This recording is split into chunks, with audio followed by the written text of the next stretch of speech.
Hello guys! Hello! This is for Pisces. Pisces, welcome dito sa aking channel, Kapalaran 888. Welcome guys. Alamin natin ngayon, Pisces, kung ano ang money, financial reading ito guys. So, titingnan natin kung ano yung mga possible money info, or maybe kung ano man ang mga pwedeng gustong ibigay sa atin ng universe as guidance regarding sa money. So, unemployed, employed, may negosyo, walang negosyo, or kung ano man, or kung sino man kayo, welcome kayo dito sa reading na to. Okay. So, Pisces, tingnan natin, ano ba ang financial reading mo? This month of November, or pwedeng December, or pwede din siyang timeless. Kasi this is tarot reading. Sa tarot kasi walang exact na time when it will happen diba? So, kailangan natin na just focus lang tayo sa intuition natin. Okay? Para makuha natin kung ano yung information na gustong ibigay sa atin ng universe. Okay, Pisces, yung first card mo is number 35. 35 is number 8. So, pera talaga siya. And first chakra, Archangel Michael. Wow. So, nandito sa reading mo si Archangel Michael. So, ibig sabihin yan, Pisces, in terms of money, okay? If you're worried, if you're waiting, if you're longing, or kung ano man siya, na regarding sa pera, talagang waiting siya. Diba? So, yung first two cards mo dito, Pisces, is 35, which is 8, and number 3. Waiting ka talaga. So, maybe you're waiting for a new job, new career, source of income. Maybe naghihintay ka na ma-launch yung business mo, promotion, bonuses, payments, payouts, or maybe naghihintay kayo ng December, parang gano'n. Kasi itong first chakra, Archangel Michael, ini-specify niya din yung pera. Na parang sinasabi ni Archangel Michael na hindi ka dapat, Pisces, nag-aalala, nagpapanik, nagwo-worry para sa pera. Kasi sinasabi ni Archangel Michael na protektado niya ang pera mo. Kumbaga, sa usaping financial, sinasabi ni Archangel Michael na huwag kang mag-alala, Pisces. Okay, nandito lang ako sa likod mo para suportahan ka, para i-guide ka, para protectionan ka. So, for example, marami kang plano, financial plans, sinasabi ni Archangel Michael sa'yo na okay lang yan, okay? Nasa tamang direction ka. And the Guardian in the Gate, number 3, meron ditong Pisces na posibleng kayo ay naghihintay ng like promotion, salary increase, or you're waiting for something talaga na big, huge. Okay? So, pwedeng ito ay promotion talaga or magbukas. Pwedeng may pinapagawa kang bahay, may hinuhulugan kang bahay, lupa, parang ganun. And, sinasabi ng Brasero dito na malapit na. Kumbaga, konting kembot na lang. Konting buwan na lang, ilang buwan na lang, matatapos mo na. So, maybe 3 months or 3 years. Yun yung pinakamatagal.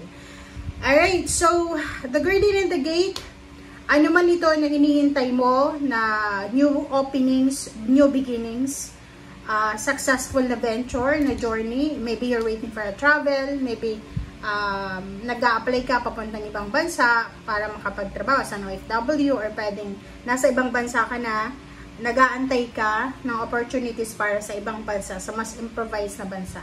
So, parang ganun. So, okay. Alright, so don't you worry, don't panic, Pisces, in terms of money. Okay, so let's check. Wait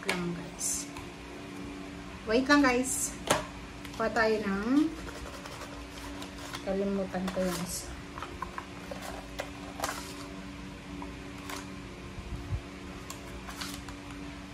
Just reminder lang, Pisces, kailangan pag nanonood kayo ng tarot readings, make sure na konektado yung iyong intuition sa baraha para kumbaga hindi ka masyadong attach sa emotion mo kung ano man ang marinig mong mensahe. Okay, Pisces. Okay, first card natin from your second deck is Seven of Pentacles. Talagang naghihintay ka ng pera. This one is, ano siya, sinasabi ng bara sa'yo, Pisces, na maybe you're waiting for financial talaga result na trinabaho mo na. Kumbaga, ginawa mo na yung like trabaho tapos na siya. Maybe retirement siya. Pwedeng yung iba, mag-early retirement or talagang retired na kayo. And dito sinasabi na you need to be patient. Waiting to eh. Seven of Pentacles and the Guardian in the Gate. Tingnan mo. Pareho siya waiting eh. Pero, hindi ka naman talaga dapat mag-panic or mag-alala kasi ginawa mo na yung trabaho eh. Kumbaga, na-late lang yung payment or maybe hindi pa dumarating. Pero darating siya. Alright? So, next card natin is Seven of Cups, 77.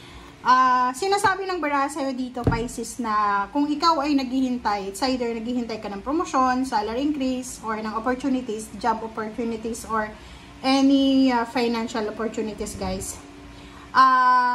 You have choice and options daw. So, ibig sabihin, hindi ka dapat nag-i-stick sa kung ano yung hinihintay mo. Dapat meron kang plan B, okay? Halimbawa, nag-aantay ka ng visa, ng promotion, renewal ng contract mo, and hindi mo alam kung marirenew ba yung contract mo or hindi. So, kailangan mong maghanap ng alternatibo. Kung ano yung available, yun yung kailangan mong hanapin. Okay? Next card natin is Seven of Wands. Wow! Lahat to 7 guys, oh. 7, 7, 7. Alright. So, Seven of Wands, this is protection. So, sinasabi ng para sa'yo dito na protectionan mo daw kung ano yung meron ka sa ngayon, protect what you have, okay? So, yung 7-7 card mo ay nagsasabi dito na this is a powerful sign, okay?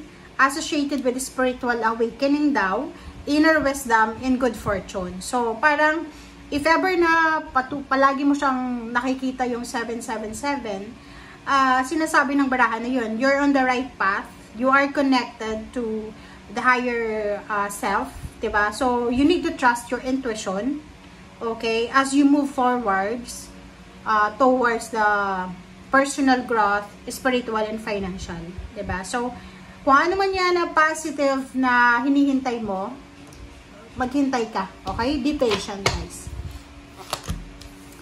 Okay, next card natin is Judgment and Five of Wands. So, sinasabi ng para, huwag tayong masyadong magpadalos-dalos. Kasi pera itong hinahanap natin or hinihintay. So, huwag tayong magpadalos-dalos sa mga decision making natin. Sinasabi ng bara sa'yo, Pisces, na make sure na yung desisyon na gagawin mo ay pag-iisipan mo. Lalo na kung halimbawa na yung puso at isip mo ay hindi resonated sila sa mga plano mo sa buhay. Mas okay na magdesisyon ka according sa kung ano talaga yung intuition mo. Kasi pag minsan nadadala tayo ng pressure, nakakapag-desisyon tayo ng hindi maganda. Which is ang result ay pinagsisisihan natin. Lalo na sa pera, 'di ba? Yung mga spending. For the month of November, you need to be careful, 'di ba? You need to be careful sa paghawak ng salapi.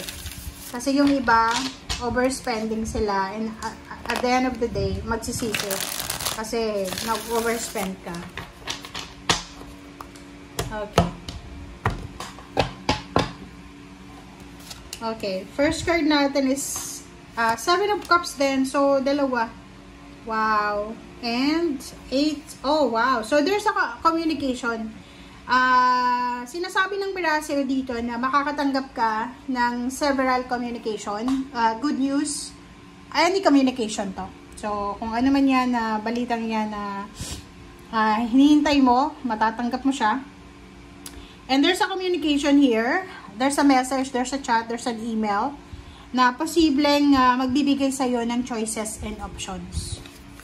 Diba? Oh, Queen of Pentacles. This is Earth sign. So, nakikita ko siya dito. Wala ka namang problema. Oh, Seven of Pentacles. Dalawa yung Seven of Pentacles natin, guys. And dalawa din yung, tingnan mo. Dalawa yung Seven of Pentacles. Dalawa din ang Seven of Cups. So, talagang sinasabi ng Birasel dito na may iba sa inyo dyan na sobra-sobrang naghihintay para sa pera na trinabaho nila or sa kung ano man yan na result, outcome. Okay? And 7 of Pentacles, Queen of Pentacles, 8 of Cups. So, sinasabi ng barda sa'yo dito na ihanda mo yung sarili mo. Prepare yourself, Pisces, because there's something here na mas exciting. Maybe you're relocating, you're traveling again and again. Maybe you're moving to other country, other region, other house or home, parang ganon. Or maybe you're changing of career or kung ano man siya. Nakikita ko siya dito, ano man itong direksyon, kasi this one is direction 8 of Wands. Ano man itong direksyon na tatahakin mo, Pisces, it will give you the freedom to enjoy financial. Diba? Parang magiging Queen of Pentacles ka. Kumbaga, kahit saan ka pumunta, kasi madiskarte ka, masipag. So, sinasabi ng barda sa'yo na saan ka man papunta, ano man itong choice and options mo, ay talagang magdadala to sa'yo ng financial success. Especially kung babae ka na Pisces. Okay? Thank you guys. Bye!